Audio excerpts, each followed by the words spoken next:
আসসালামু আলাইকুম ওরহমতুল্লাহি ওবরাকাতু।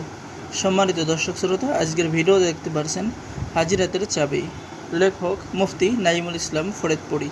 সম্মানিত দর্শক শ্রোতা, কিতাবটি আধ্যাত্মিক জগতের শ্রেষ্ঠ একটি কিতাব, সম্পূর্ণ বাংলা নিয়মকানুন লেখা।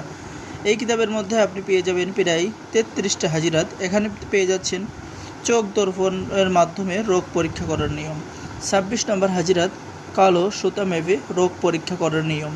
25 নম্বর হাজিরাত হারিকেন দিয়ে রোগ পরীক্ষা করার নিয়ম এবং পদ্ধতি। ঠিক আছে, এরপরে 24 নম্বর হাজিরাত পেয়ে যাচ্ছেন আয়নার মধ্যে হাজিরা দেখতে পারবেন, ডিমের মধ্যে, পানির মধ্যে, হাতের তালুতে হাজিরা দেখতে পারবেন।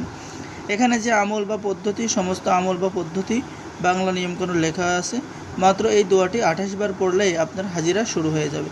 তো যারা অর্ডার করবেন আমাদের সাথে যোগাযোগ করুন। সকলে ভালো থাকেন। আল্লাহ হাফেজ। আসসালামু আলাইকুম ওরহমতুল্লাহি ওবরাকাতুহু।